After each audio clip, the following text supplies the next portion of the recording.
At my son's wedding, which I paid for in full, his arrogant new wife pointed straight at me and said to her friends, "This is the fat old pig we have to put up with." Everyone laughed, until her father recognized me and turned pale. I still remember the exact texture of the silence that followed her words.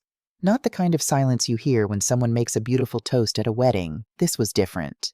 This was the silence of 200 people holding their breath, waiting to see if what they'd just heard was real. I was standing near the dessert table when it happened. The Boston Public Library's Bates Hall had never looked more beautiful, crystal chandeliers catching the September afternoon light, silk tablecloths and cream and gold centerpieces that probably cost more than most people's monthly rent. I'd been watching Adam dance with his new wife, feeling that strange mix of pride and distance that had followed me all evening like an unwelcome shadow. That's when I heard Chloe's voice. She was about 15 feet away, surrounded by a circle of friends, all of them in their late 20s, all holding champagne flutes like they'd been born with crystal in their hands. I hadn't meant to eavesdrop, but her voice cut through the music and laughter with the clarity of breaking glass. "I'm telling you, she's exhausting," Chloe said, and I knew immediately she was talking about me. Bradley's mother. She always called Adam by his middle name like his actual name wasn't good enough for her social circle. She's been hovering since the engagement, calling every week offering opinions nobody asked for. One of her friends laughed a sharp sound like a champagne cork popping. "Oh God, the clingy mother-in-law type." "Exactly." Chloe's voice was getting louder now, emboldened by the champagne in the audience. "And she's so, I don't know how to say this nicely, middle class about everything. Like she doesn't understand how things work in families like ours." My hands went cold around the dessert plate I was holding. The wedding she thought was fancy, the wedding I'd paid nearly $500,000 for. Every flower in her hand, every bite of filet mignon on those elegant plates, every note from that 12-piece orchestra, all paid for by the woman she was mocking. But that wasn't the worst part. The worst part came next when Chloe gestured in my direction with her champagne flute, that perfectly manicured hand pointing at me like I was something on display at a museum. A relic, a curiosity, something to be observed but not respected. "Ladies and gentlemen," she announced to her circle, her voice carrying across the marble floors with perfect acoustics, "I'd like you to meet the old fat pig we have to put up with." The laughter that followed wasn't uncomfortable. It was genuine, delighted, like she'd said something clever instead of cruel. Heads turned following her gesture, seeing me standing there with my dessert plate and my burgundy dress, the dress I'd spent 3 weeks choosing, trying on dozens until I found one that felt right. Dignified without being overdressed. Elegant without trying too hard. The dress of a mother who wanted to belong without demanding attention. I looked for Adam, found him near the head table, still in his tuxedo, standing with a group of his new in-laws. He'd heard. I could tell by the way his shoulders tensed, by the way he suddenly found the floor incredibly interesting. My son, the boy I'd raised alone after his father died, whose education I'd funded, whose wedding I'd just paid for, heard his new wife call me a pig. And he looked at the floor. Near the bar, I caught a glimpse of Grace Chloe's younger sister, 26, with her sister's blonde hair, but none of her cruelty. Our eyes met for just a second, and I saw something in her face that looked like shame. That's when I felt it. Not my heartbreaking that would come later. This was something harder, something colder. The wall I'd built between who I really was and who I'd been pretending to be for my son's sake finally crumbling. The wall between Mia Rodriguez, successful CEO, and Mia Rodriguez, grateful mother of the groom, sitting at table 14. And in that moment, watching them laugh, watching my son stare at his shoes, I realized something that would change everything. They had no idea who I really was. But they were about to find out. I watched Robert Worthington's face change. It started with his eyes' confusion first, then recognition, then something that looked remarkably like fear. He'd just joined the little circle of laughter, champagne glass in hand, wearing that easy smile wealthy men wear when they're comfortable in their world. He'd probably heard the tail end of his daughter's joke, seen the pointing, joined in the amusement, without really paying attention to who was on the receiving end. But then he looked. Really looked at me, standing there by the dessert table in my carefully chosen burgundy dress. At the woman his daughter had just called a pig in front of 200 guests. And I watched the color drain from his face like someone had pulled a plug. "Wait," he said slowly, his voice cutting through the lingering laughter. The smile was gone now. Aren't you Mia Rodriguez?" The group went silent. That kind of silence that feels different from the one before, heavier, confused waiting. Robert's hand started to shake slightly, champagne rippling in his glass. "Rodriguez," he repeated, and I could hear his mind working, trying to understand. You're Adam's mother." "I am," I said calmly. My voice was steady in a way I didn't quite feel inside. "But you're—" He swallowed hard, and I could see his throat working. "You're my new CEO." The words hung in the air between us like a bomb that hadn't quite exploded yet. Around us, the reception continued, music playing, people dancing, servers carrying trays of champagne. But in our little corner near the dessert table, everything had stopped. Linda Worthington materialized at her husband's elbow, her smile frozen in place like a mask that no longer fit. "Robert, what's happening?" Chloe was looking between us now, her champagne glass forgotten in her hand. I could see her mind working, trying to connect the dots, trying to understand why her father looked like he'd just seen a ghost. "Mrs. Coleman," Robert started, then stopped. "Mrs. Rodriguez, I had no idea." "Chloe never mentioned it's Rodriguez," I said, keeping my voice steady and professional. "Mia Rodriguez, though in professional settings I do use my late husband's surname for certain properties, Coleman. It avoids confusion in the hospitality industry." I let that sink in for a moment, watching understanding dawn on Chloe's face. Watching her realize that the middle-class woman she'd just humiliated, the clingy mother-in-law she'd just called a pig, owned 51% of her father's company. That come Monday morning, her father would be sitting across a boardroom table from me, and the balance of power would be very, very different from what it appeared tonight. "It's nice to officially meet you, Robert," I continued, setting down my dessert plate with careful precision. "I look forward to our first official meeting. Monday morning, 9 a.m. sharp, I believe. We have quite a lot to discuss." I didn't wait for a response. I turned, found my small evening bag where I'd left it on table 14, that table in the back corner near the kitchen doors where they'd thought I belonged. I picked it up, straightened my shoulders, and started walking toward the exit. The walk across that ballroom felt like miles. My heels clicked against the marble floor with a rhythm that sounded too loud in my own ears. I could feel eyes on me, guests who'd heard the exchange, guests who were just now realizing something significant had happened. As I passed the bar, I saw Grace standing apart from her family's group now. Our eyes met again. She gave me the smallest nod, and I saw something in her face that looked like respect, like she'd been waiting her whole life to see someone stand up to them. The September air hit me as I pushed through the heavy library doors. It was cool, almost cold, and I could hear the sounds of the city beyond traffic voices, life continuing as it always did. Behind me in that beautiful hall with its crystal and silk and nearly $500,000 worth of elegance, I'd left my son and his new wife and her family to figure out what had just happened. I walked down the library steps, each one feeling like a small victory. At the bottom I paused, looked back once at the golden light spilling from the windows. Then I walked away from my son's wedding. The wedding I'd paid for, the wedding where his new wife had called me a pig, and I didn't look back. The drive home to Beacon Hill was quiet. I'd turned off my phone already. I could feel it buzzing with calls and texts I wasn't ready to answer. The city streets were familiar, comforting in their sameness. Past the public garden where Adam used to play as a child. Past the brownstones where we'd walked on Sunday afternoons. Past all the places where I'd built a life after Henry died, where I'd raised our son alone, where I'd convinced myself that sacrifice was the same thing as love. When I got home, I kicked off my heels, expensive shoes that had hurt all night but looked elegant. They landed somewhere near the hall table. I didn't care where. I walked straight to Henry's office. Our office, my office. After 19 years, I still wasn't sure what to call it. From the bottom drawer of the desk, I pulled out a bottle of whiskey. Henry's favorite brand, Maker's Mark, the one with the red wax seal. I only drank it on the hardest days. The day he died. The day Adam graduated college and didn't thank me in his speech. The day I signed the final paperwork, making me sole owner of what we'd built together. Tonight qualified. I poured 2 fingers into a rocks glass and sat in Henry's leather chair, worn soft from decades of use. His photograph sat on the desk where it had been for 19 years, him at 38, healthy, alive, smiling that crooked smile he always had whenever I took his picture. I messed up, I told him. I raised him wrong somehow. My phone started buzzing again. I pulled it out, saw Linda's name, and declined the call. It buzzed again. Robert. Declined.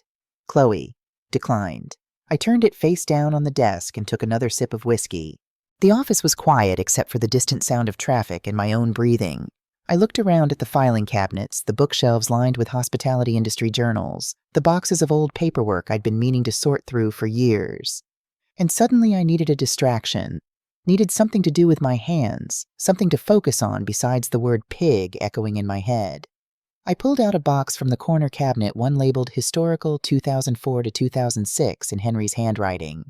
I'd found it months ago while looking for something else had meant to go through it, but other things had taken priority. The acquisition of Worthington Holdings, Adam's engagement, wedding planning.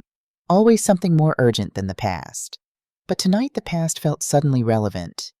Before I tell you what was in that box, you need to understand where I came from, who I was before tonight, before the wedding, before I became the woman whose son could stand by and watch while his wife called her a pig.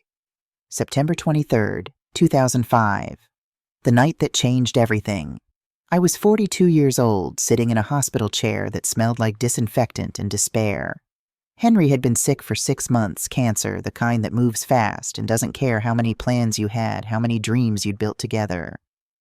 "I'm sorry, Mrs. Rodriguez Coleman," the doctor said. He was young, probably fresh out of residency, and I remember thinking how unfair it was that he had to be the one to say those words, that this would be one of the memories that shaped him as a doctor the night he couldn't save the man in room 412. Henry had been unconscious for hours, but I'd stayed held his hand. Before the morphine took him under for the last time, he'd squeezed my fingers. His voice was barely a whisper, each word taking effort I knew he didn't have. "Take care of the business, Mia," he'd said. "Take care of Adam."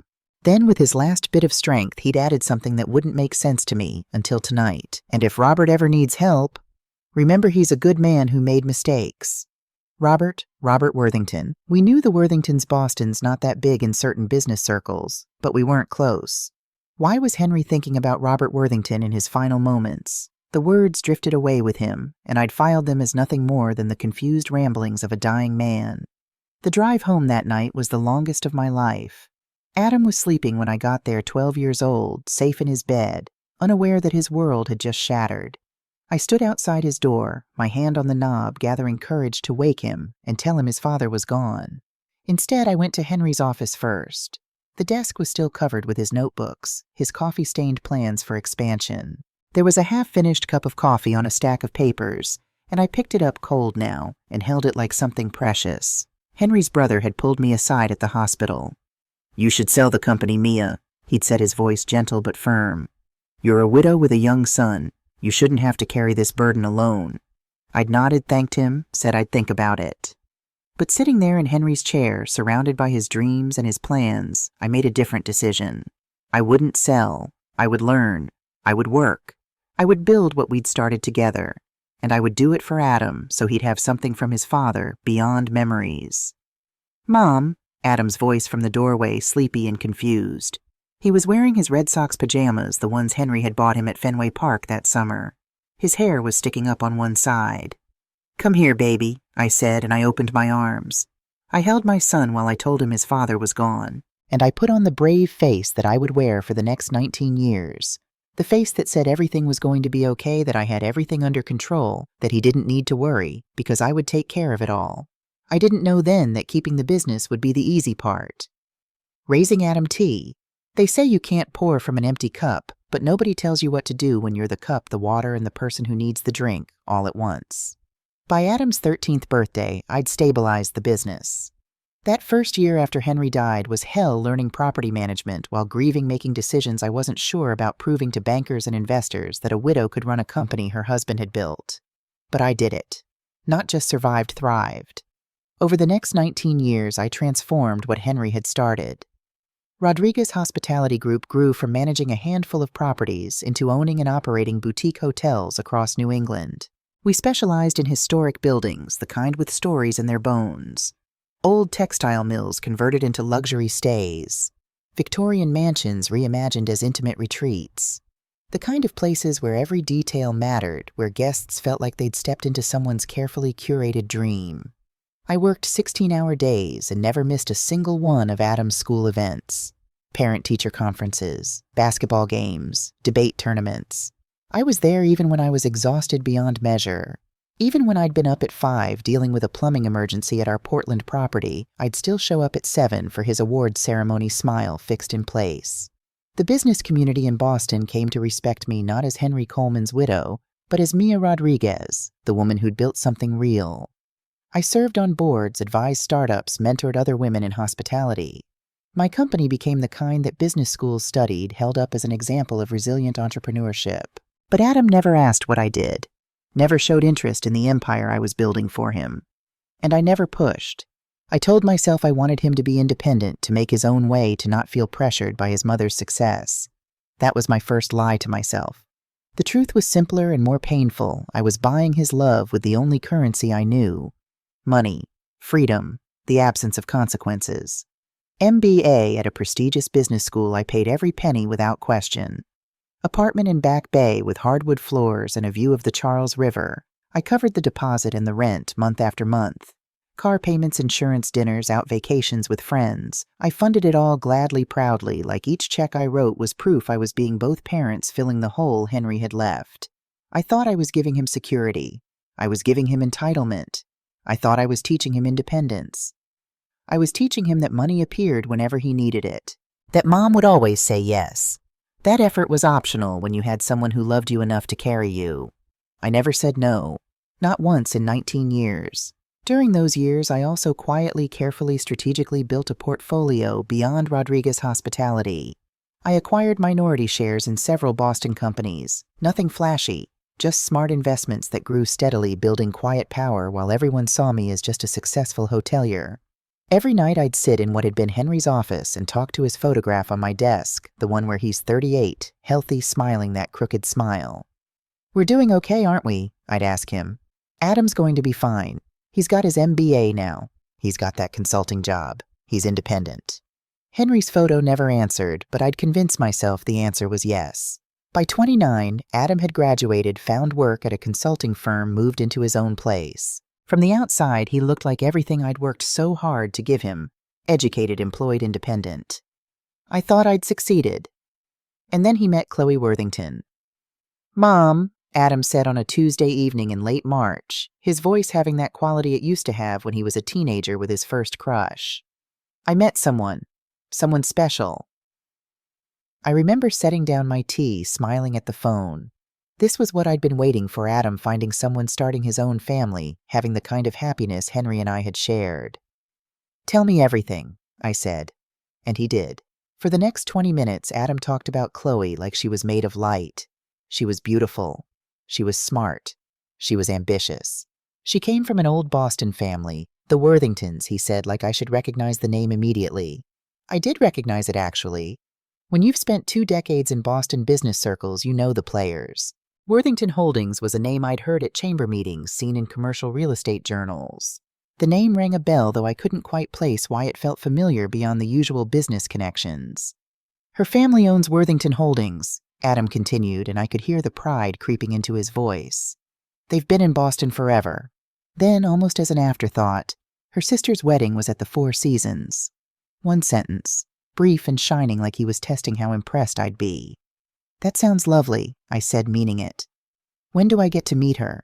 There was a pause. Just a second, but I heard it, that tiny hesitation that every parent learns to recognize. The sound of a child who's about to ask for something, or hide something, or navigate something complicated. "Soon, Mom. I just want to make sure we're serious first." I should have pushed.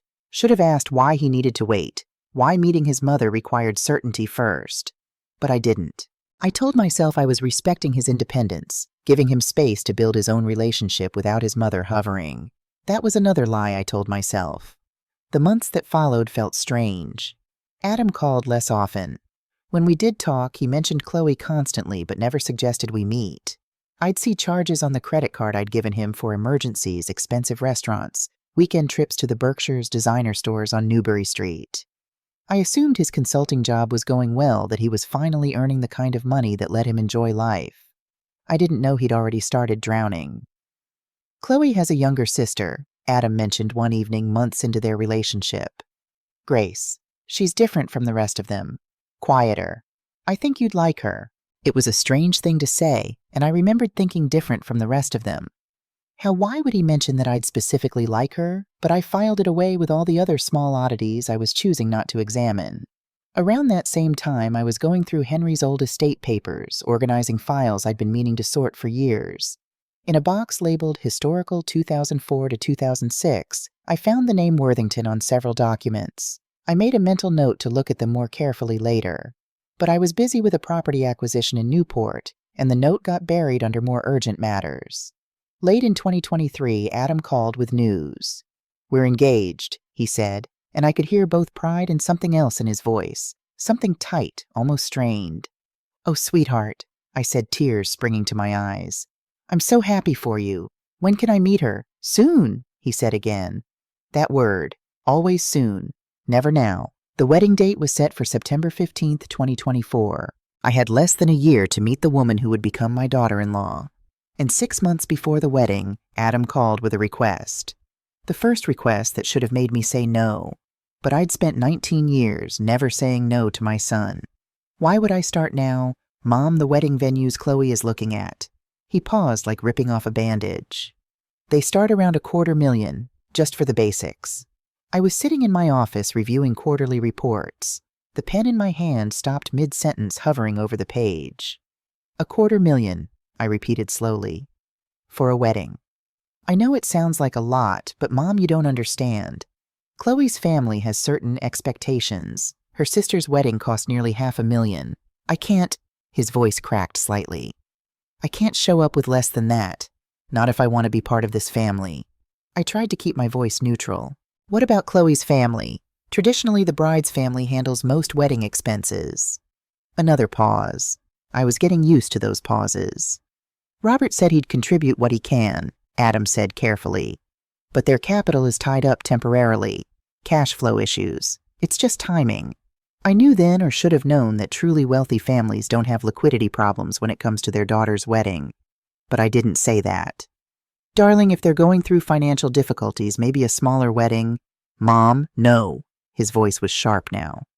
"It's just timing. I can't ask them. I can't show up empty-handed. I need to contribute equally. I need to show them I can take care of their daughter." There was that desperation again. That need to prove something I didn't fully understand. "How much total?" I asked finally. "With everything, catering, flowers, photography, the dress, the band, around $400,000. Maybe a bit more." The room felt suddenly too quiet. "Adam, I know, but Mom, I love her. This is important to her family. I can't lose her because I couldn't give her the wedding she deserves." Couldn't give her. Like love was measured in dollars and venue prestige. I should have said no. Should have explained that a marriage built on financial pressure was already cracking. Should have asked why a woman who truly loved him would need him to prove it this way. But I looked at Henry's photograph on my desk, that smile I'd loved for so many years, and I thought about what he would have done. Henry, who never could say no to Adam either. "Let me think about it," I said. That night I sat alone with whiskey and Henry's photo and a calculator. $400,000 was significant, but I could manage it. It would delay my retirement, eat into my emergency fund, but I could do it. "What would you do?" I asked the photograph. Henry would have said yes. Would have written the check with a smile.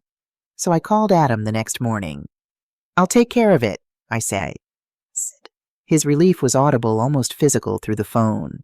"Thank you, Mom. You're the best. I don't know what I'd do without you." Over the next months, as Chloe's plans expanded, upgraded flowers, better band, more elaborate favors, the number climbed. $285 became $300, became $350, became $425,000. Every time Adam called with another addition, I said yes. I didn't know that every dollar I spent was buying me a seat at table 14. I didn't know that my generosity would be repaid with the word pig. And I didn't know that Robert Worthington's temporary cash flow issues were anything but temporary. Back in the present, sitting in Henry's office with my whiskey and my burgundy dress and my wounded pride, I opened the box marked Historical 2004 to 2006. Inside were file folders, each one neatly labeled in Henry's handwriting. Property acquisitions, partnership agreements, legal documents, and one marked simply Worthington. My hands went still. I pulled out the folder and opened it. Inside were loan documents, correspondence, business plans. I started reading, and with each page something cold and hard began growing in my chest. 2004, Robert Worthington's company was failing. The documents spelled it out clearly: missed payments, creditors circling bankruptcy imminent. And Henry, my generous, kind-hearted Henry, had stepped in with a loan. $500,000 to save Worthington Holdings. The loan agreement was straightforward. Repayment over 5 years. Reasonable interest rate. Everything proper and legal. There were letters from Robert dated 2004 and 2005. Grateful letters. Promising letters. I'll never forget this, Henry. You saved my family. I swear I'll repay every penny. But Henry had died in 2005 before any repayment came. And then I found the letter from 2006, from Robert's lawyer, declaring the debt disputed due to lack of written collateral and therefore uncollectible from the estate. I read it 3 times, making sure I understood what I was seeing. Robert Worthington had stolen from a widow and a 12-year-old child. He'd taken my husband's kindness, my husband's trust, my husband's $500,000, and he'd declared it didn't exist. For 19 years, he'd been living in Lewisburg Square on money he'd stolen from my family. For 19 years, he'd been building his life on my husband's generosity while pretending the debt didn't exist. And 2 weeks ago, he'd watched me write a check for $425,000 for a wedding he should have funded himself. A wedding his family should have paid for if they'd repaid what they owed. My hands were shaking. The whiskey glass rattled against the desk when I set it down. Robert Worthington had stolen from my family. He'd betrayed my husband's final act of kindness, and his daughter had just called me a pig. I sat there in Henry's chair, surrounded by evidence of a 20-year theft, and felt something shift inside me. Not grief anymore, not shock. Rage. Cold, calculated, absolute rage. And on Monday morning, Robert Worthington was going to learn what it costs to cross a widow who has nothing left to lose and everything to gain. I picked up my phone and started making a list. People to call, documents to gather, lawyers to consult. The night was just beginning, and so was my plan. My phone started ringing at 7 o'clock Sunday morning. I was already awake, sitting in Henry's chair, surrounded by 20-year-old documents that proved my husband had saved the man whose daughter had just called me a pig. I hadn't slept, hadn't even tried. Sleep felt like surrender, and I wasn't ready to surrender yet. The first call was from Linda Worthington. I let it go to voicemail, then played it back on speaker while I made coffee in the kitchen, strong and black, the way Henry used to make it when we had early property inspections. Mrs. Rodriguez. Linda's voice came through tight with forced pleasantness. We need to talk. There's been a terrible misunderstanding last night. I'm sure if we just sit down together over coffee, we can clear this up. These things, they get blown out of proportion. Please call me back. A terrible misunderstanding. As if I'd misheard my new daughter-in-law calling me a pig in front of 200 guests. As if the laughter that followed was just my imagination. As if pointing at me like I was something on display was open to interpretation. I deleted the message and poured my coffee. The phone rang again. Robert this time. His voicemail was different, less composed, more desperate. Mrs. Rodriguez, Mia, we need to discuss Monday's meeting. Perhaps we can come to an arrangement that works for everyone. I think there's been some confusion about the nature of our business relationship. Please let's talk before things get complicated. An arrangement. Confusion.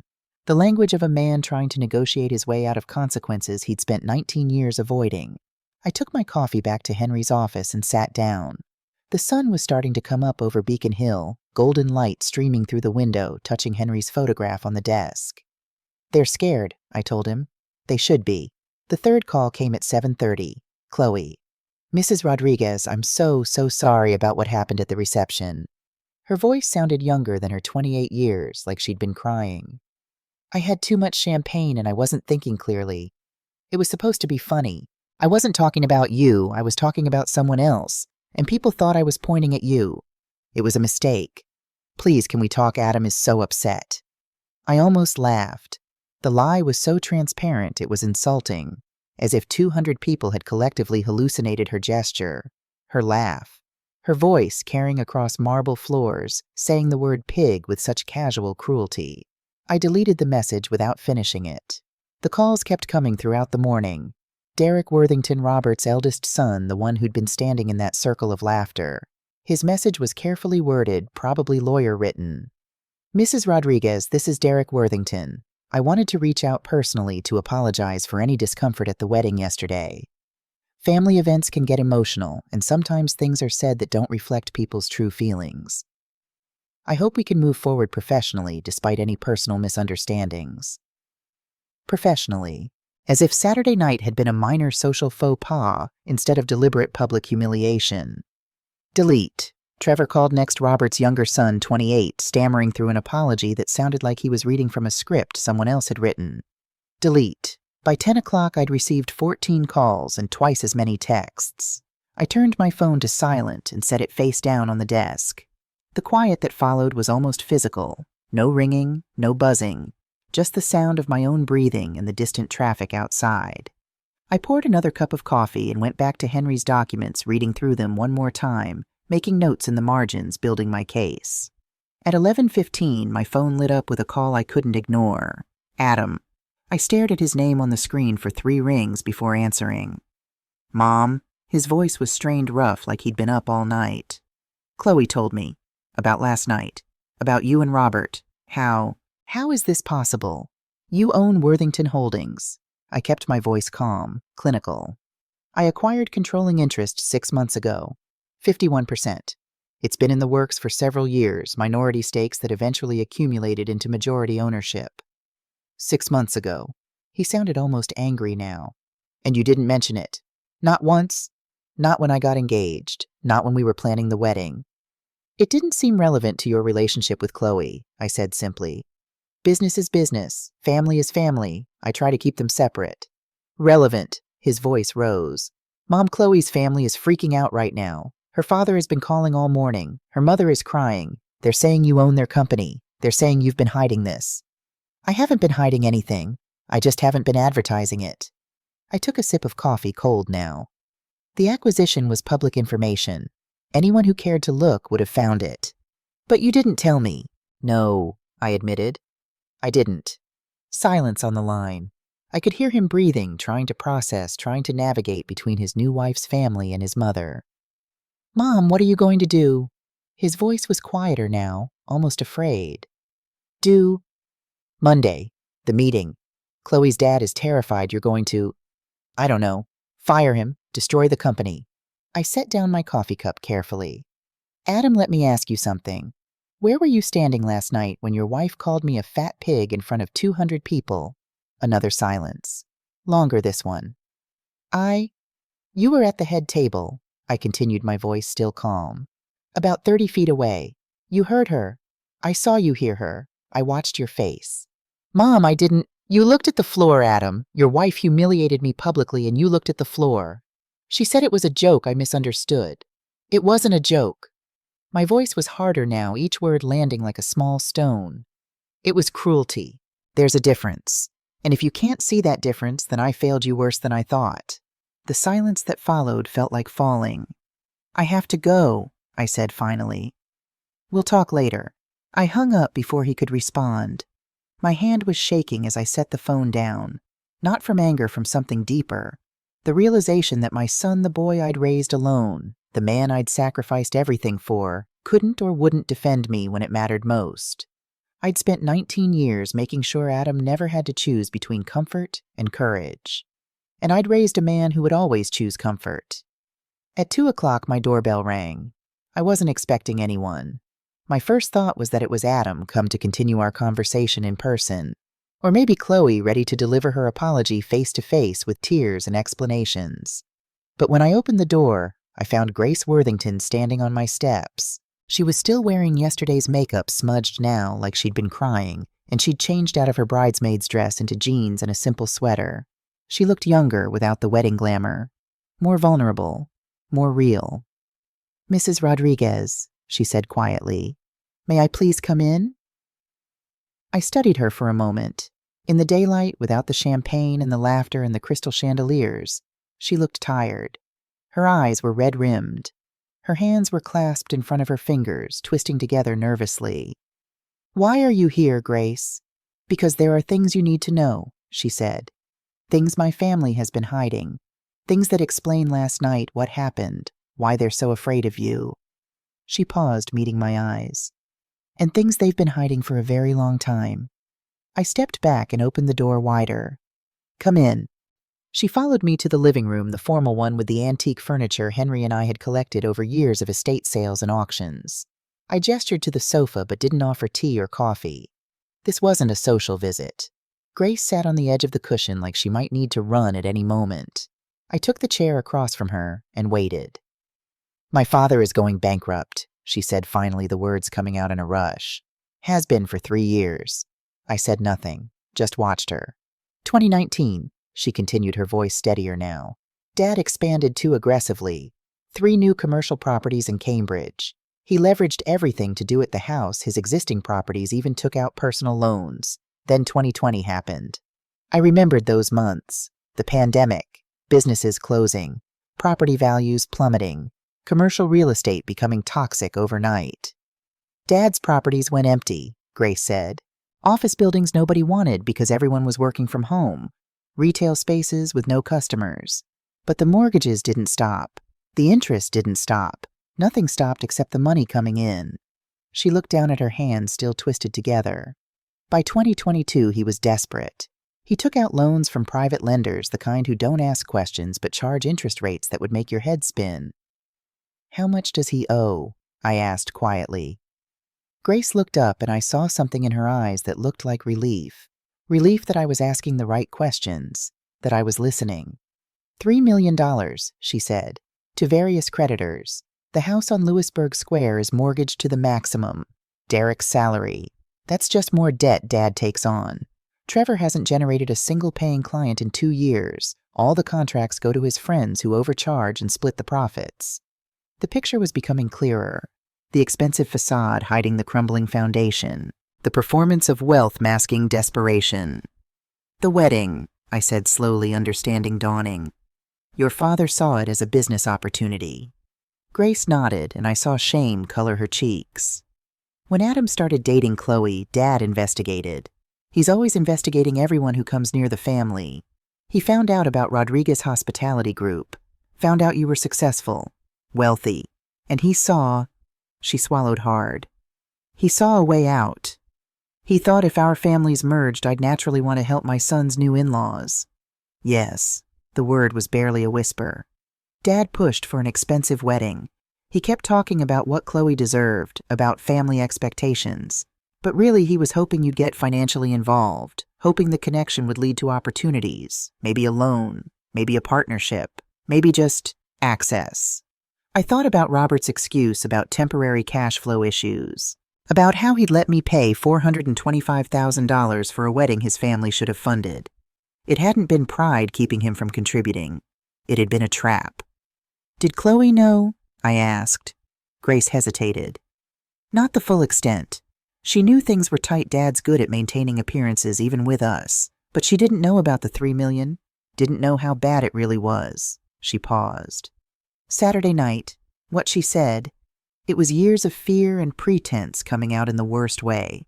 She was nervous drunk, trying to prove she still had power over someone.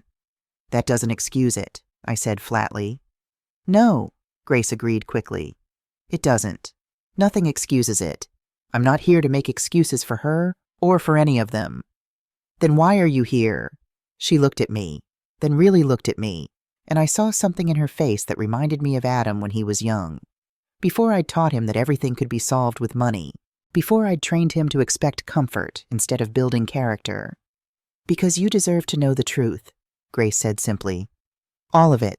Grace took a breath like she was gathering courage for what came next. There's more, she said. Something about your husband. Something my father never wanted anyone to know. My chest tightened. I already know about the loan. I found the documents last night. Her eyes widened. You know, $500,000 in 2004, I said, which your father disputed and never repaid. Grace's face crumbled slightly, and I saw tears gathering in her eyes. Then you know he stole from you, from Adam, from your family. I do, but you don't know how I know, she said quietly. You don't know that I've been carrying this secret since I was 6 years old. I leaned forward slightly. Tell me. I woke up one night. Grace began, her voice soft now, like she was back in that moment. I don't remember the exact date, but I was 6 or maybe 7, young enough that I should have been asleep, but old enough to understand that something was wrong. She wrapped her arms around herself, a self-soothing gesture that made her look even younger. I heard my parents fighting downstairs. Not the normal kind of arguing, this was different. Louder, angrier. I'd never heard them fight like that before, so I crept to the top of the stairs to listen. I stayed quiet, letting her tell it at her own pace. My mother was sobbing, Grace continued. I remember that sound so clearly. It terrified me. Mom never cried, she was always so composed, so perfect. But that night she was falling apart. Her voice caught, and she took a moment to steady herself. She kept saying, how can we not repay Henry? He saved us. He trusted us. Over and over. It's not right, Robert. We owe them. I felt something cold settle in my chest. Linda Worthington, who I'd only ever seen perfectly put together at charity events and social functions, had known. Had wanted to repay the debt. And my father? Grace said, her voice harder now. His voice was different. Cold. He said, Henry's dead, Linda. His widow has her own business. She's doing fine. She doesn't need it. Each word landed like a physical blow. Mom said that doesn't make it right. We owe them. We have to pay them back. And Dad... Grace looked up at me, tears streaming down her face now. Dad said we can't afford it. I disputed the debt legally. It's done. I closed my eyes briefly. 19 years of knowing his wife thought it was wrong. 19 years of choosing financial survival over moral obligation. I didn't understand what disputed the debt meant, Grace said. I was too young. I just knew it was something bad. Something that made my mother cry. So I went back to bed and tried to forget. But you didn't forget. No, she wiped her eyes with the back of her hand. I was 12 when I finally understood. When I realized what my father had done. That he'd stolen from a widow and a child. Her voice broke. I've been carrying that for 14 years, Mrs. Rodriguez. Knowing, saying nothing. Why didn't you tell someone? Who would I tell? Grace asked, almost pleading. I was 12, then 14, then 16. And it was my father. You don't destroy your own family, do you? She laughed bitterly. Except he'd already destroyed it. I just didn't know how to name what he'd done. We sat in silence for a moment. Outside, I could hear the sounds of Sunday afternoon in Beacon Hill, distant church bells, car doors, closing, someone walking a dog. Does Chloe know? I asked finally. Grace shook her head. No, Derek doesn't know either. Just my parents and me. She looked up at me. And now you. Why are you telling me this, Grace? You're betraying your family. Because what they did to you Saturday night was unforgivable, she said fiercely. Because my father's been living a lie for 20 years. Because someone needs to stop this. She paused. And because not everyone in my family is like that. Some of us still believe in paying our debts. I saw Henry in her then, not in her face, but in her choice. The choice to do what was right instead of what was easy, to choose truth over comfort, honor over family loyalty. What do you want from me? I asked. Nothing, Grace said immediately. I just thought you should know everything before Monday, before you decide what to do with them, with us. She stood wiping her face again. And I wanted you to know that not everyone in my family is proud of what happened. Some of us are ashamed. I stood too, walked her to the door. Before she left, I put my hand on her arm. Thank you, I said, for your courage. She nodded, fresh tears in her eyes. What will you do? What needs to be done? I said simply. After she left, I went back to Henry's office and looked at his photograph. She's like you, I told him. Brave when it would be easier to stay quiet. I spent the rest of Sunday preparing. Made calls to my lawyer, Janet Pierce, who'd been with me since I first took over Rodriguez Hospitality. Called my financial advisor. Called the chairman of Worthington Holdings board. By the time the sun set over Boston, I had a plan. And Monday morning couldn't come fast enough. I didn't sleep Sunday night either.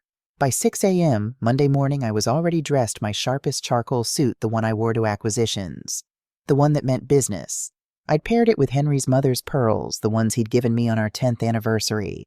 A reminder of where I came from, of what I was fighting for. Janet arrived at 7:30 with 2 briefcases full of documents. "You're sure about this?" she asked, setting them on my dining room table. "I've never been more sure of anything." We went through the materials one more time. Financial statements showing Worthington Holdings' true position, $3 million in debt properties, underwater cash flow negative for 18 months. Performance reviews for Derek and Trevor that I'd had my team compile over the past 6 months. Employment contracts, board bylaws, and the historical documents, Henry's loan, Robert's letter of dispute, everything that proved 20 years of theft.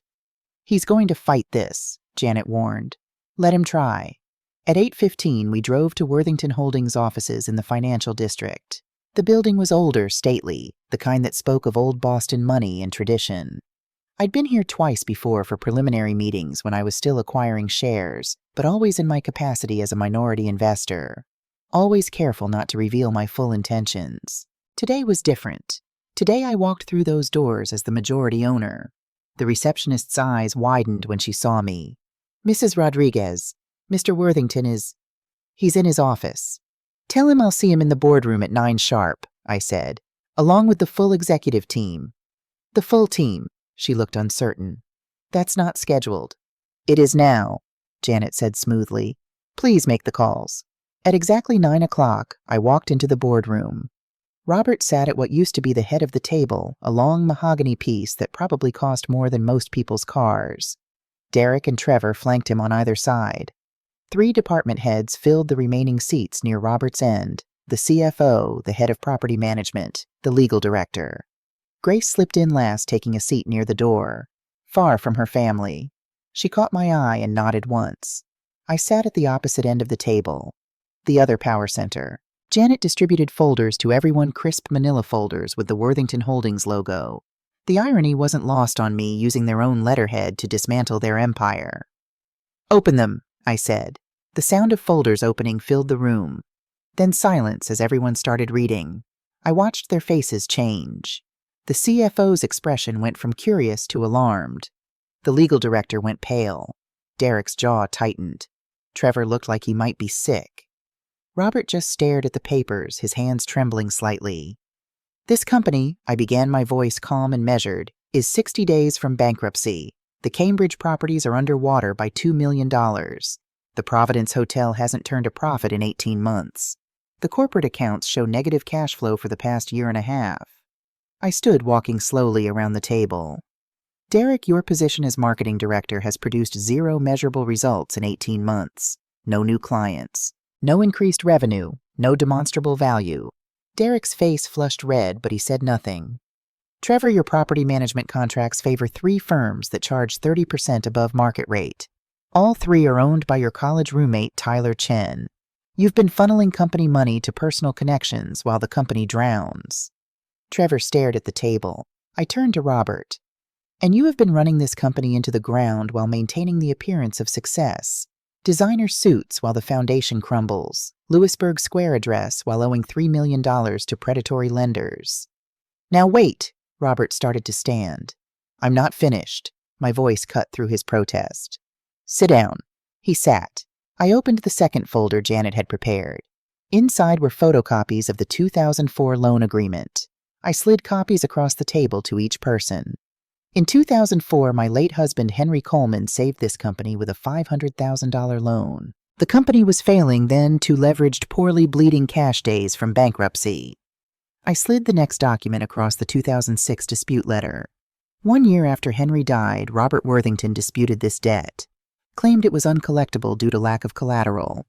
Legally, he was probably right. Henry had structured it as a personal loan, trusting Robert to repay it as a gentleman's agreement. The legal director's face had gone from pale to gray. "But morally," I looked directly at Robert, "you stole from a widow and a 12-year-old child. For 19 years, you've built your life on my husband's generosity while pretending the debt didn't exist." "That's not—" Robert's voice was hoarse. "I was going to repay it. The timing was never right. Business was difficult." "Business is always difficult," I said coldly. "That's why character matters. That's why integrity matters." I placed my hands flat on the table. "You've been listing Coleman Rodriguez connections on loan applications for years, telling investors we were partners, using my late husband's name and mine to secure financing you didn't deserve." The CFO closed his eyes. The legal director looked like he wanted to disappear. Here's what happens next, I said, straightening. Derek, your position is eliminated effective immediately. Severance per your contract, but you're done today. Derek's mouth opened, then closed. Trevor, your contract converts to performance-based management under outside supervision. Every contractor you use will be competitively bid. Every expense reviewed. You fail to perform, you're gone. Trevor nodded mutely. I turned to Robert. And you have two choices. Resign with dignity by end of business today, 5 p.m., with standard severance. Or I terminate you for cause tomorrow morning publicly, and you leave with nothing. You can't, Robert started. I own 51%, I said. I can do exactly this. I walked to the door, then paused, looking back at the room. This company will be restructured, refinanced, and rebuilt under professional management. Or it will be sold. Either way, it survives. I met Robert's eyes. The Rodriguez family is finished saving Worthington Holdings. For the second and final time. The boardroom, Janet was waiting outside with another folder. Mrs. Rodriguez, she said softly, her expression grave. Your son is here. He says it's an emergency. My chest tightened. Adam where? Conference room B. He arrived about 20 minutes ago. He looks... She hesitated. He looks terrible. I found Adam in the small conference room, sitting with his head in his hands. He looked up when I entered, and Janet was right. He looked terrible. Wrinkled suit, red-rimmed eyes, hair disheveled like he'd been running his hands through it repeatedly. This wasn't the polished man who'd gotten married 2 days ago. This was someone who hadn't slept, who'd been crying, who had nowhere left to hide. Mom, his voice cracked. We need to talk. I closed the door and sat down across from him. I'm listening. He took a shaky breath. Chloe said I had to tell you myself. Before you found out another way. Before... He wiped his face with both hands. Before everything falls apart completely. My stomach dropped. Tell me what... I lost my consulting job, he said. 6 months ago, March 2024. 6 months ago, right after I'd agreed to pay for the wedding. Why? I asked, though part of me already knew. I falsified expense reports. The words came out in a rush, like he'd been holding them in for too long. Not a lot at first, just small things. Dinners that were personal, not business. Ubers that were going to see Chloe, not clients. But it added up, and they caught me. Fired me on the spot. I sat very still, trying to process what I was hearing. I was too ashamed to tell you, Adam continued, his voice breaking. Or Chloe. So I pretended. I got up every morning, put on my suit, left the apartment. Went to Starbucks and sat there for 8 hours. Came home at 6 like I'd been working. For 6 months, my voice was barely above a whisper. For 6 months. He looked at me then, and I saw my 12-year-old son in his face, the boy who'd lost his father and needed me to fix everything. I thought I'd find another job before anyone noticed, but it's harder than I thought. Nobody wants to hire someone who was fired for fraud. The word hung in the air between us. Fraud. So I started borrowing, Adam said, to keep up appearances, to pay for the dinners with Chloe's family, the golf outings with her father, the weekend trips. I couldn't let them know I'd lost my job. I couldn't let Chloe know she was marrying someone who couldn't. His voice broke completely. Someone who was failing. How much? I asked, though I wasn't sure I wanted to know. $165,000. The number hit like a physical blow. I used your information as collateral, he said quickly, words tumbling out. Credit cards in your name. Personal loans using your credit score, your properties as security. I thought I'd pay it back before you knew. I thought I'd get a job and fix everything, and you'd never have to know that you stole from me, I finished quietly. I'm so sorry. Tears were streaming down his face now. I'm so sorry, Mom. I couldn't tell you. You'd done so much already. You'd paid for everything my whole life. I couldn't admit that I'd failed anyway. And there it was. The core truth that I'd been avoiding for 19 years. I'd taught him this. Not the stealing that was his choice, his moral failing, but the belief that failure was unacceptable, that appearances mattered more than truth, that love meant never disappointing me. I'd spent 19 years making sure Adam never had to choose between comfort and honesty. And I'd created a 31-year-old man who would commit identity theft rather than admit he'd lost his job. I'll pay off the debts, I said finally, my voice calm in a way I didn't feel. Not for you, for me, because you put them in my name, and I won't destroy my own credit for your mistakes. Relief flooded his face. Thank you. But you'll pay me back, I continued, cutting him off. $2,000 a month, every month, 7 years. Miss a payment and I take legal action. The relief turned to shock. Mom, you'll start therapy, twice a week. Someone who specializes in financial anxiety and family dynamics. That's non-negotiable. I don't need, yes you do. My voice was firm. You'll keep your position here at Worthington Holdings. I'm not taking that away. But you'll earn it. Performance-based, no special treatment. You fail to perform, you're fired like anyone else would be. Adam's shoulders shook. I'm so sorry. I know. I stood, walked to the window overlooking the financial district. And I love you, Adam. But I'm done enabling you. The word hung between us. Enabling. What I'd been doing since he was 12, and I'd decided love meant never saying no. Your father died believing I could run his company and raise you right. My voice cracked, but I kept going. I succeeded at one, failed catastrophically at the other. Mom, you didn't fail. Yes, I did. I turned to face him. I taught you that money solves everything. That effort is optional. That failure isn't allowed. I taught you that love means rescue, not respect. I took a breath. But that ends now. Today. Permanently. What does that mean? It means no more financial help from me. Not for rent, not for cars, not for anything. That ends today. But how am I supposed to? Figure it out, I said, not unkindly. You're 31 years old. You have a wife. You have a job for now. Build your life yourself. Adam stood, wiped his face, and for a moment he looked exactly like Henry. Vulnerable but trying to be brave. Can I still call you? His voice was small. Of course. Something in my chest softened slightly. I'm your mother. That doesn't change.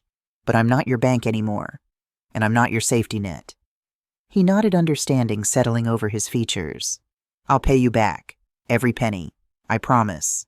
I know you will. Because if you don't, you'll face consequences. Real ones. After he left, I stood alone in the conference room looking out at the Boston skyline. The city where I'd built a life after Henry died. Where I'd raised our son. Where I'd made my worst mistakes and my greatest achievements. I'd spent 19 years trying to be both parents. Maybe it was time to just be me. 3 days later, on Thursday evening, my doorbell rang. I was in Henry's office reviewing the restructuring plans for Worthington Holdings with Janet. The work was satisfying in a way I hadn't expected, taking something broken and figuring out how to make it whole again. When I opened the door, Chloe stood there in jeans and a simple sweater. No makeup, hair pulled back in a ponytail. This was a different Chloe from the bride in her $15,000 dress. This one looked younger, scared, human. Mrs. Rodriguez, she said. May I come in? I should have said no. Should have closed the door on her the way she'd closed me out of her wedding circle. But something in her face stopped me. Not pity exactly. More like curiosity. The need to understand what makes someone capable of casual cruelty. 5 minutes, I said. I didn't offer her tea. Didn't lead her to the comfortable living room. We stood in the foyer like strangers, which is what we were. I came to apologize, Chloe said. Properly. Not through a voicemail or a text. Face to face. I'm listening. She took a breath. I was drunk Saturday night and nervous and trying to impress my friends. None of that excuses what I said. It was cruel and disrespectful and, her voice caught, and unforgivable. Yes, I agreed simply. It was. I come from a family where appearances are everything, she continued, where being seen as powerful and in control matters more than actually being kind. I've watched my father perform success my whole life while everything crumbled behind the scenes, and Saturday night I was terrified. Of what? Of you. She looked up at me and I saw tears in her eyes. My father had been so strange for months, insisting on the expensive wedding, pushing Adam and me together faster than felt natural, always talking about connections and opportunities. And then I saw you standing there alone at table 14 and I just... She stopped, wiping her eyes. You saw someone you could feel superior to, I finished. Yes, the word was barely audible. I'm ashamed of that. I'm ashamed of myself. We stood in silence for a moment. Outside, I could hear someone walking past with a dog, the jingle of a collar. Did you know your family was using Adam? I asked quietly. Chloe hesitated, and in that hesitation I saw the truth. Not at first, she said finally. When we met, when we fell in love, that was real. But by the time we got engaged, she looked down. Yes, I knew my father was pushing the wedding for business reasons. I knew he was hoping you'd get financially involved with the family. Twist number 5. Chloe's complicity. And you went along with it, I said, not a question. I told myself it wasn't really using you. That if you loved Adam, you'd want to help his new family. That families help each other. She looked up at me, tears streaming now. But I was lying to myself. I knew it was wrong. I just wanted the fairy tale wedding more than I wanted to be honest. At least she was being truthful now. That counted for something. Do you love my son, Chloe? Or did you love what he could provide? I don't know. The admission seemed to surprise her as much as it did me. I thought I did. I think I do. But now I'm not sure what was real and what was just performance, like everything else in my family. I understood that actually, the confusion between what we feel and what we're supposed to feel, between authentic connection and strategic positioning. Then you need to figure that out, I said, for both your sakes. Can we? She hesitated. Can we try you and me to be civil, to build something real instead of this performance? Civil, yes, I said. Real, that takes time, trust, consistent behavior, not just words. I understand. Adam and I are working on boundaries, I continued. He's learning to stand on his own. You'll both have to adjust to a different kind of relationship with me, one that doesn't involve financial rescue or performance or pretending. I want that, Chloe said. I want something real. Then show me through your actions, not your apologies. She nodded, understanding settling over her features. Thank you for listening. That's more than I deserved. After she left, I went back to Henry's office. She's trying, I told his photograph. Maybe that's enough. Maybe it's not. Time will tell. 2 weeks after the Monday meeting, Grace came to see me at Rodriguez Hospitality's main office. She was dressed professionally, navy suit, simple jewelry, but she looked nervous. She stood in my doorway, hands clasped together. Mrs. Rodriguez, do you have a minute? For you always. Come in. She sat across from my desk, the same desk where I'd made the decision to acquire Worthington Holdings, to finally take control instead of always giving it away. I resigned from Worthington Holdings, Grace said. Yesterday. I can't work for a company my father destroyed, even if you're fixing it now. What will you do? I asked. I don't know. That's actually why I'm here. She took a breath. I know I have no right to ask you for anything, not after what my family did. But I was wondering, hoping, if you might consider giving me a chance. I waited, letting her finish. Not because of my family connections, the opposite. I want to work somewhere where my last name doesn't matter, where I have to earn respect instead of having it handed to me. She met my eyes. I want to start over, learn what it means to build something honest. I studied her for a moment, saw the sincerity in her face, the courage it took to come here to ask for help from the woman her family had wronged. Rodriguez Hospitality has an opening, I said slowly. Entry-level operations coordinator. You'd start at the bottom, literally, learning how our properties function from the ground up. Housekeeping rotations, front desk training, kitchen operations. That's perfect, Grace said immediately. The pay is $45,000, less than you were making at Worthington Holdings. I don't care about the money. I care about learning something real. I leaned back in my chair. Why should I trust you? Grace, your family has proven they're willing to lie and manipulate to protect themselves. Because I'm not them, she said simply. I chose to tell you the truth when it would have been easier to stay quiet. I chose honesty over family loyalty, and I'll keep choosing it. I saw Henry in her again, that fundamental decency that no amount of money could buy or corrupt. All right, I said. You start Monday, 8 a.m. at our Cambridge property. Report to Susan Chen, she's our operations director. She'll train you. Relief and gratitude flooded Grace's face. Thank you. You won't regret this. I know, I said. Because if I do, you're gone. This isn't charity. This is a real job with real expectations. That's all I want. After she left, I sat alone in my office looking out at the Boston skyline. One Worthington had chosen integrity over family loyalty. Maybe there was hope for the next generation after all. Robert resigned at 4:47 p.m. that Monday, 13 minutes before my deadline. I wasn't there when it happened. Janet handled it along with HR and the legal team, but she called me afterward to report. He signed everything, she said. Standard severance, non-compete clause, non-disparagement agreement. How did he seem? Broken, Janet said quietly, like a man who'd been holding up a facade for so long that when it finally crumbled, there was nothing underneath. 3 weeks later, I heard through the Boston Business Network that Robert and Linda had sold the Lewisburg Square house, moved to a modest 2-bedroom in Newton, one of the inner suburbs where young families lived in renovated colonials instead of Back Bay brownstones.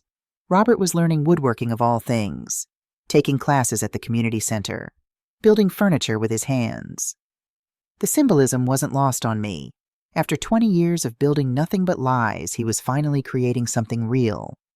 6 weeks after the Monday meeting, a letter arrived at my office, handwritten on simple stationery, no Worthington Holdings letterhead, just plain white paper and shaky handwriting. Dear Mrs. Rodriguez, I know this letter cannot undo 20 years of theft or erase the hurt my family caused you, but I need to try to explain, not to excuse, but simply so you understand. When your husband saved my company in 2004, I truly intended to repay him. But then he died, and I convinced myself that you didn't need the money, that you had the business, that you were successful, that it wouldn't hurt you to let the debt go. I told myself it wasn't stealing if no one was hurt. I told myself Henry would have understood. I told myself 1,000 lies until I believed them. But you were hurt. Your son was hurt. My daughter hurt you in ways that still make me ashamed to close my eyes at night. And I'm responsible for all of it, not just my own theft, but the culture of entitlement and cruelty I created in my family. I cannot repay the money. I can barely afford the rent in Newton. But I want you to know that I will spend my remaining years trying to repay the moral debt. By being honest, by building things that last, by teaching my remaining children, the ones still speaking to me, that character matters more than appearance. I don't ask for forgiveness. I don't deserve it. I just wanted you to know that I finally see the truth. And the truth is that your husband saved me twice, once with money, and once with the example of who he was. It took me 20 years and losing everything to understand what he was trying to teach me. With genuine remorse, Robert Worthington, I read the letter 3 times sitting in Henry's office with the evening light slanting through the windows. Then I set it on the desk next to Henry's photograph. Should I forgive him? I asked the smiling man in the frame. Would you? Henry didn't answer, of course, because some questions take time. Some wounds need to heal before forgiveness is even possible. So I put the letter in a drawer and decided to think about it later. Maybe next year. Maybe in 10 years. Maybe never. But at least now Robert Worthington was finally telling the truth. 2 months after the Monday meeting, I stood in the restructured offices of Worthington Holdings with Janet and our new interim CEO, Marcus Tran, a turnaround specialist I'd worked with before. Property values in Cambridge are stabilizing, Marcus reported, pointing to charts on the conference room screen. We've renegotiated terms with 3 of the private lenders. They'd rather get paid over time than force bankruptcy. The Providence Hotel is still bleeding, but we've brought in new management and cut costs by 30% without sacrificing quality. Employee morale, I asked. Up 40% in our last survey. People like knowing where they stand. Transparency matters. I looked around the boardroom, the same room where I'd dismantled the Worthington family's facade 8 weeks ago. It looked different now, cleaner, more honest. The expensive art was still on the walls, but now it wasn't covering up rot. 3-year projection, I asked. Debt-free if we hit our targets, Marcus said. Won't be spectacular growth, but sustainable. Solid. Real. Real. The word that mattered most. And Adam, I asked quietly. Marcus glanced at his notes.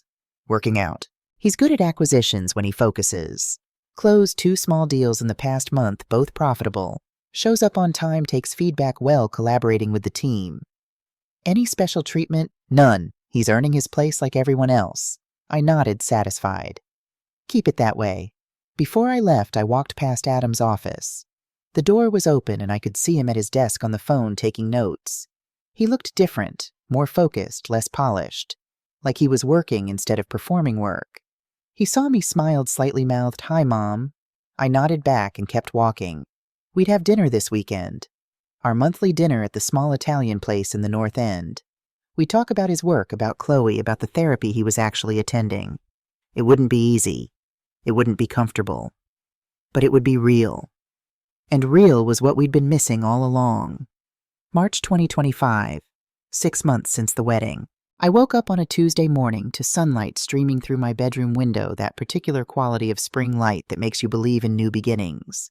The air coming through the half-open window was cool, but no longer bitter. The kind of morning that made you want to drink coffee on the steps and watch the city wake up. I'd started doing that lately, taking mornings slow, not rushing to the office at 6 a.m. like I was racing against some invisible clock. In Henry's office, I'd finally started calling at my office. I reviewed quarterly reports from both companies. Rodriguez Hospitality was expanding again. We'd acquired 2 historic properties in Providence, a former textile mill and a Victorian mansion, both with that particular New England charm that our guests loved. The business was thriving in a way that felt earned rather than desperate. Worthington Holdings had turned its first profit in 3 years last quarter.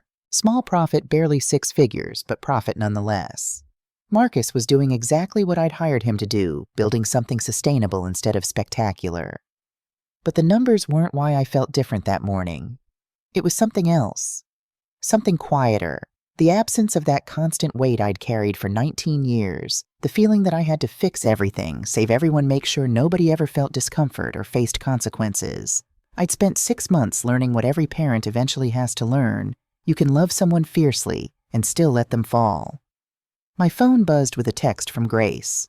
"Coffee this morning. I have news." We'd fallen into a pattern, Grace and I. Tuesday morning coffees at a small place in Cambridge near the property where she worked. Sometimes we talked about work she was proving to be exceptionally good at, operations with an eye for detail her family had never appreciated. Sometimes we talked about family. Sometimes we just sat in comfortable silence. She'd become something like the daughter I never had. Not in a way that replaced Adam, but in a way that filled a space I hadn't known was empty. When I arrived at the coffee shop, Grace was already there, 2 lattes on the table. She looked different from the girl who'd stood on my doorstep 6 months ago. More confident, less apologetic for taking up space. "You're glowing," I said, sitting down. "What's the news?" "I got promoted," she said, unable to contain her smile. "Assistant operations director. Susan said I earned it." "You did earn it." I squeezed her hand. "I'm proud of you." "And?" She hesitated, a slight blush coloring her cheeks. "I'm seeing someone. His name is James. He's a teacher at Cambridge Ringe. History. Makes about a quarter of what my college boyfriends made, and he's the first one I've ever dated who didn't care about my last name." "Tell me about him." She did for the next 20 minutes, her face lighting up in a way I'd never seen before. This was what happiness looked like when it wasn't performed, when it wasn't measured in designer labels and social media posts. "My parents are adjusting," Grace added, stirring her latte. "Mom works at the gallery 3 days a week now. She says she'd forgotten how much she loved art before it became just another performance." "And your father?" "Building furniture in the garage." Grace smiled slightly. "Real furniture. Useful furniture. He sold a dining table last week to a young couple for $800, and he called me so excited you'd think he'd closed $1 million deal." There was something poetic about that. Robert Worthington, who'd spent 20 years building houses of cards, finally learning to build things that would last. "Does he ask about me?" I couldn't help the question. "Sometimes. He wonders if you read his letter, if you'll ever forgive him." Grace looked at me carefully. "Have you?" "I don't know yet," I said honestly. "I'm working on it. Forgiveness isn't something you decide. It's something that happens when you're ready." "That's fair." We sat in silence for a moment, watching people come and go. Students with backpacks, professionals with briefcases, mothers with strollers. The normal rhythm of a Tuesday morning. "How's Adam?" Grace asked. "Coming to dinner this weekend. He and Chloe both." "How is that awkward?" I admitted. "But honest. We're learning how to be a family without the performance, without the rescue. It's uncomfortable, but it's real." Real. The word that had become my North Star. That evening I had my own therapy appointment. I'd started going 3 months ago at Grace's suggestion. If Adam has to go, she'd said gently, maybe it would help you to go too, to work through everything. Doctor, Sarah Kim's office was in Back Bay in one of those brownstones that had been converted to professional suites. Comfortable chairs, soft lighting, a box of tissues on the side table that I'd used more than once. Tell me about this week, Sarah said, settling into her chair. I hired a new director of hospitality, I said. Someone younger. Brilliant. I'm starting to think about succession planning. That's significant. Last month you said you couldn't imagine stepping back. I'm not stepping back. Just stepping differently. Making space for other people to lead. I paused. For 19 years I thought being strong meant carrying everything alone. But maybe real strength is building a team you trust. Delegating. Letting other people be capable. What changed? I realized I was doing to my employees what I did to Adam. Not trusting them to handle things. Hovering. Making sure they never failed, because if they failed, it meant I failed. I looked out the window at the spring afternoon. But failure isn't the worst thing. Never learning from failure, that's worse. Sarah made a note. How are things with Adam? Better, different. I thought about our last dinner 2 weeks ago. He's paying back the debt. $2,000 on the first of every month like clockwork. He's working hard at Worthington Holdings. Marcus says he's doing well. But I'm still angry sometimes. At him, at myself, at the whole situation. My throat tightened. I gave him everything and it wasn't enough. Or it was too much. I still can't figure out which. Maybe it was both, Sarah said gently. Maybe giving him everything meant he never learned he was enough on his own. The words hit somewhere deep. Henry knew, I said quietly. In his last moments he warned me about this, told me to teach Adam limits. But I was so afraid of him feeling the pain I felt when Henry died that I tried to cushion everything, and I ended up hurting him worse. You did what you thought was right with the information you had, Sarah said. That's all any parent can do. Is it enough? It has to be, because you can't go back. You can only go forward differently. Forward differently. I liked that. After the session, I drove home through the city I'd lived in for 30 years, past the hospital where Henry died, past Adam's old school, past all the landmarks of a life built on sacrifice and fear and love twisted into something that looked like love, but wasn't quite.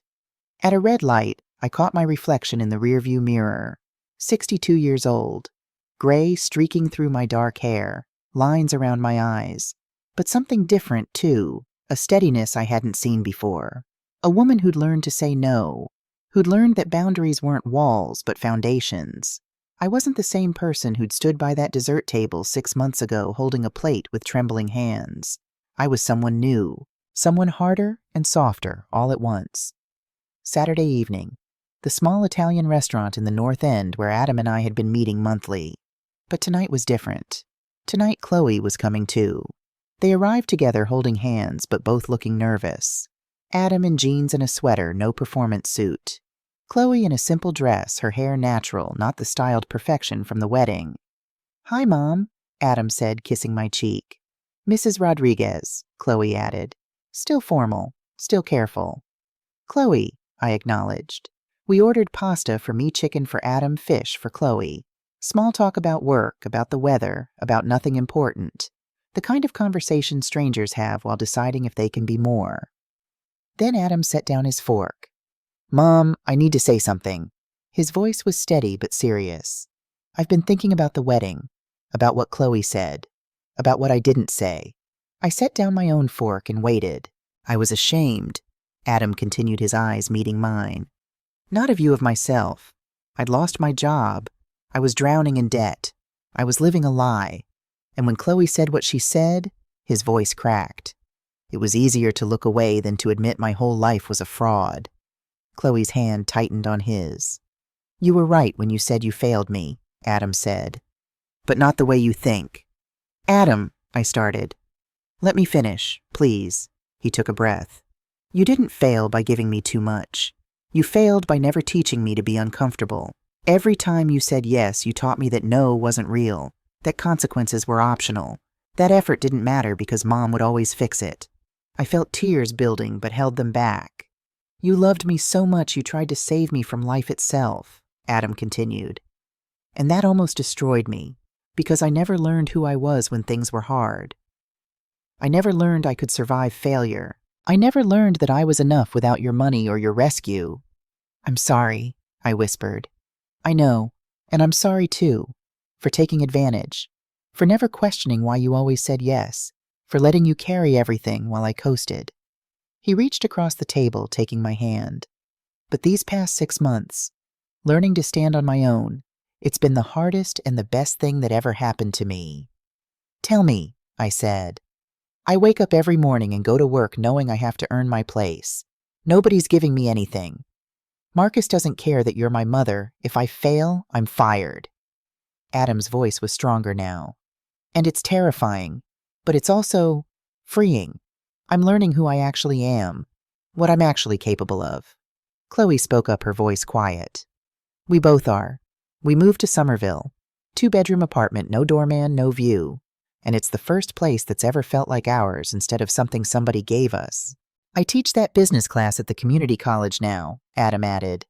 3 nights a week. The students are mostly adults going back to school, working 2 jobs, raising kids, fighting for every credit hour. He paused. They remind me what real effort looks like. I'm proud of you, I said and meant it. Both of you. I don't need you to be my safety net anymore, Mom, Adam said. I need you to be my mother, to love me without rescuing me, to be proud of me for who I am, not what you can give me. The tears came then, and I didn't try to stop them. I love you, Adam. I always will. I just had to learn how to love you better. You did, he said simply, by finally saying no, by loving me enough to let me fall. We sat there crying and laughing and being messy in a way families should be. The waiter brought our food and discreetly left us alone. Thank you, Chloe said to me as we started eating, for giving us a chance, for not writing us off after everything. You're trying, I said. That matters. I'm working at the affordable housing nonprofit, Chloe continued. It's the first job I've had where I'm not there because of my last name, and I'm learning that helping people is more satisfying than impressing them. That's a good lesson, I said. We finished dinner talking about real things, Adam's students, Chloe's clients, my property's plans for Thanksgiving, building something honest out of the wreckage of what we'd been. When we left the restaurant, Adam hugged me on the sidewalk. I'm going to keep paying you back, he said, every month until it's done. I know you will. And Mom, I'm sorry it took me 31 years to grow up, but I'm getting there. So am I said. So am I. That night I couldn't sleep. Something kept pulling me back to Henry's office, my office, to the box I'd found 6 months ago, to the folder marked Worthington. I'd been through it so many times. The loan documents, Robert's promises, the lawyer's letter. But tonight I noticed something I'd missed before. Another envelope at the bottom of the folder, sealed, addressed in Henry's handwriting, to Mia, open when you understand. My hands trembled as I opened it. The paper inside was dated August 2005, 1 month before Henry died, during the worst of his chemo when he knew he was losing. My dearest Mia, if you're reading this, I'm gone. And Robert Worthington owes us money he'll likely never repay. I need you to know why I lent it to him and why I'm leaving this letter for you to find. In 2004, Robert came to me desperate. His company was failing. His family was on the brink of losing everything. He reminded me of myself 20 years earlier when we were starting out, ambitious, overextended, terrified. I could have said no. Probably should have. But I lent him the money because I needed to teach you something I was afraid I wouldn't have time to teach in person. Money without character is worthless. Character without boundaries is powerless. If Robert repays the debt, you'll know he has character, that desperation didn't destroy his integrity. If he doesn't, you'll learn what I learned the hard way, that some people will take everything you give and call it their due. Either way, you'll learn the lesson I most need you to understand. Generosity is noble, but enabling is destruction. I'm writing this during my treatment, watching you work yourself to exhaustion, trying to save the business and protect Adam from grief. I love that about you, your fierce determination to shield the people you love from pain. But I worry, my darling. I worry that you'll do to Adam what I did to you in our early years, try to fix everything smooth. Every path, make sure he never struggles the way we struggled. Promise me you'll teach him limits. Not through cruelty, but through the kind of love that's brave enough to say no.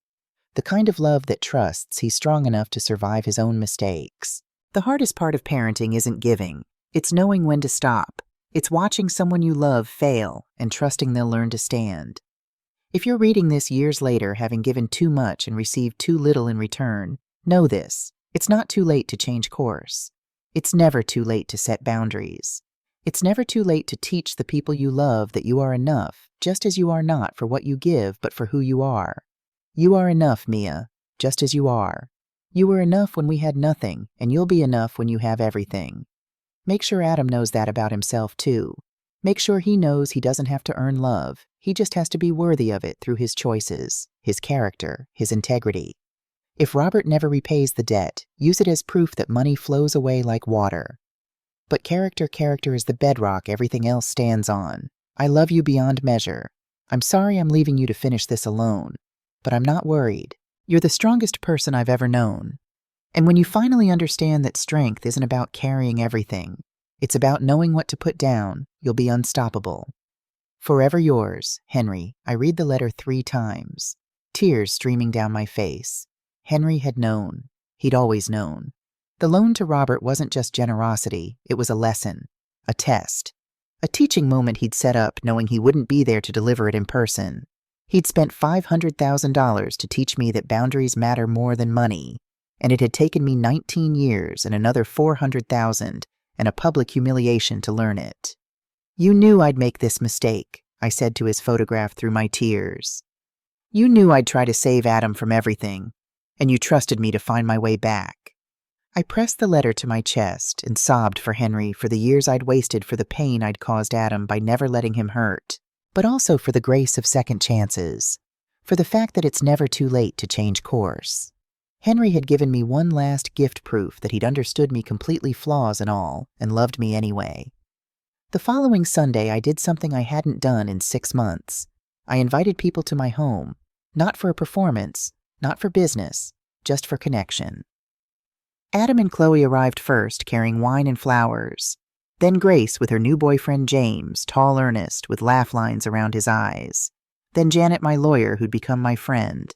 And finally Marcus from Worthington Holdings, who'd helped me rebuild something I'd nearly destroyed. I'd made Henry's favorite meal, beef stew with roasted root vegetables. Simple food, comfort food, the kind of meal you serve to people who matter. We gathered around my dining room table, the same table where Henry and I had planned our business, where I'd signed documents, where I'd made decisions that shaped my life. But tonight it was just a table where people who cared about each other shared food and stories. I want to say something, I said as we served dessert apple pie I'd actually made myself not bought. 6 months ago I was standing in the Boston Public Library thinking my life was over, thinking I'd failed at everything that mattered.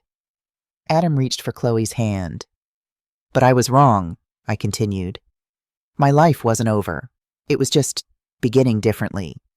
I'd spent 19 years building walls I thought were protection, but they were really prisons for me and for everyone I loved. I looked around the table at these people who'd seen me at my worst and stayed anyway. I'm learning that love isn't rescue, it's respect. It's trusting people to be strong enough to face their own lives. I looked at Adam. I'm sorry it took me so long to learn that. You're learning it now, Adam said. That's what matters. To Mia, Grace raised her glass, for teaching us that it's never too late to change, that boundaries aren't walls, they're foundations. To second chances, Janet added. To honest building, Marcus said. To family, Chloe said quietly. The real kind. We clinked glasses and ate pie and laughed about things that didn't matter because we could finally afford to laugh. The weight of performance was gone. The desperation to impress or rescue or prove anything had lifted. This was what I'd been searching for without knowing it. People I could be real with, messy with, human with. After everyone left, Adam lingered at the door. Mom, he said, I know I still have 5 years of payments left, but I want you to know I'd do this even if you didn't make me. Because I'm learning that integrity matters more than comfort.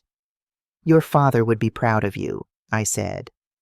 I'm starting to be proud of myself, Adam replied. That's new. After he left, I walked through my house alone.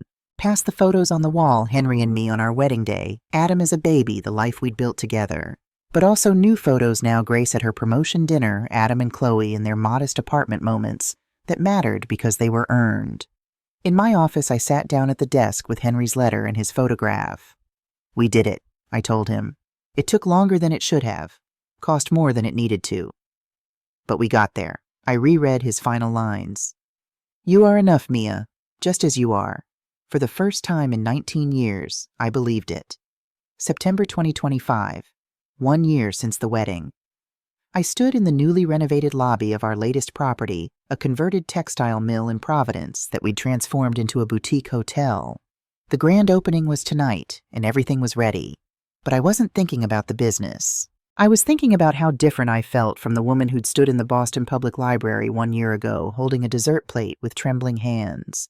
My phone buzzed with a text from Grace on our way. Can't wait to see it. The hour included not just her and James, but also Robert and Linda Worthington. I'd invited them, not to rub their faces in my success, but because Grace had asked, and because grudges are heavy, and I was tired of carrying things that didn't serve me. They arrived together, Robert looking uncomfortable in a sports coat that didn't quite fit Linda, quieter than I remembered, Grace glowing with pride, James carrying a wrapped gift. "Mrs. Rodriguez," Robert said, extending his hand. "Thank you for the invitation. The building it's beautiful. You've done something remarkable here." "Thank you." I shook his hand. It was easier than I thought it would be. "I made you something," Robert continued, gesturing to James. "Grace said you were furnishing the offices. I thought—" James unwrapped the gift. Inside was a desk organizer, simple, elegant, handcrafted from reclaimed wood. Beautiful work. "I built it in my garage," Robert said. "It's not much, but I wanted you to have something I made with my own hands. Something honest." I ran my fingers over the smooth wood. You could see the care in every joint, every sanded edge. This was what Robert Worthington had in him all along, the ability to build things that lasted. He just needed to lose everything to find it. "It's perfect," I said. "Thank you." Adam and Chloe arrived next. Adam in khakis and a button-down, professional but not pretentious. Chloe carrying a folder. "Mom, I wanted to show you something," Chloe said nervously. "I've been working on a proposal. My nonprofit wants to partner with Rodriguez Hospitality to house families transitioning from shelters. Short-term stays while they get on their feet. I know it's a big ask. Send it to my assistant," I said. "We'll review it properly. If it makes sense, we'll do it." "Really?" Chloe's face lit up. "Business is business," I said. But yes, really. The evening unfolded with tours and champagne and conversations that felt real instead of performed. I watched Adam talking with Robert about furniture making, both of them discovering common ground in the act of building things with their hands. I watched Chloe presenting her proposal to Janet, getting genuine feedback instead of automatic approval. I watched Grace and Linda slowly rebuilding their relationship, one honest conversation at a time. This was redemption, not the dramatic kind, but the slow, steady kind. The kind that happens when people choose honesty over comfort day after day until it becomes natural. Later that evening, after the opening celebration, we had a smaller dinner, just Adam, Chloe, Grace, James, and me. 1 year ago today, Adam said, raising his glass, we had an expensive wedding that almost destroyed our family. Today, Chloe added, we're celebrating in a hotel restaurant that serves excellent pasta for reasonable prices. Everyone laughed.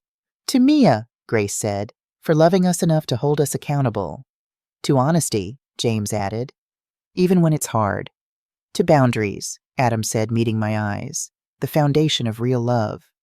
To family, I said, not the one we're born into, but the one we choose to become.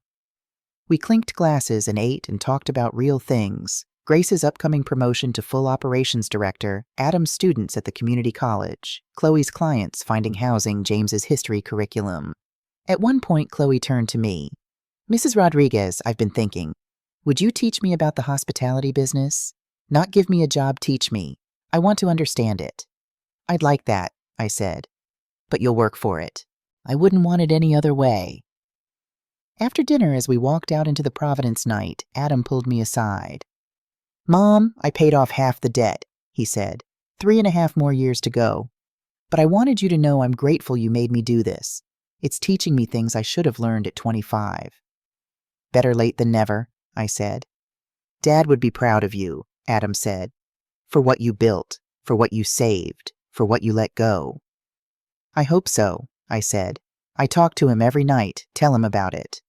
What does he say? Nothing, but I think he's smiling. That night back home in Beacon Hill, I sat in my office with a glass of whiskey and Henry's photograph. It had become a ritual, these conversations with a man who couldn't answer but somehow always did. 1 year, I told him. 1 year since I learned the lesson you tried to teach me. I looked at his letter now framed on the wall next to his photo. You are enough, Mia, just as you are. I'm learning to believe that, I said, slowly. Some days are harder than others, but I'm learning. I thought about the wedding, the insult, the humiliation, the catalyst for everything that came after. I paid $425,000 for that wedding, I said. Robert stole $500,000 from us. Adam stole $165,000 using my name. That's over $1 million lost to this family. I took a sip of whiskey. But I gained something priceless. Adam's learning to stand on his own. Grace found her integrity. Robert found his honesty. And I found my boundaries. I looked out the window at the Boston night, the city I'd lived in for 30 years, the city where I'd loved and lost and built and failed and finally learned. The price of dignity turned out to be cheaper than the cost of pretending, I said. Thank you for teaching me that, even if it took me 19 years to understand. I raised my glass to his photograph. Good night, Henry. We're doing fine. Finally, actually, genuinely fine. And for the first time in 19 years, I believed it completely. If you're reading this and someone has made you feel small in a room you built with your own hands, I want you to know something. You don't have to accept cruelty from anyone. Not your children, not your in-laws, not your family, not anyone. Love without boundaries isn't love, it's self-destruction. Generosity without limits isn't kindness, it's enabling.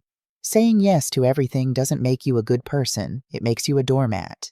I spent 19 years confusing sacrifice with love, thinking that if I gave enough, did enough, fixed enough, I could earn the respect and affection I deserved simply by existing. I was wrong. Respect isn't earned through sacrifice. It's commanded through boundaries. Love isn't proven through rescue. It's expressed through trust. Trust that the people you love are strong enough to face their own lives, their own failures, their own growth. I learned this at 61, standing by a dessert table in the Boston Public Library, being called a pig by the woman I'd just paid $400,000 to impress. Some lessons cost more than others, but every lesson is worth learning no matter how late it comes. My husband left me a letter I wouldn't understand until I'd made every mistake he warned me about. In it, he said, "You are enough, Mia, just as you are." It took me 19 years and over $1 million to believe him. Don't wait as long as I did. You are enough, right now, exactly as you are. Not for what you give, not for what you fix, not for what you sacrifice, but for who you are. And anyone who can't see that doesn't deserve a seat at your table, even if you paid for the wedding.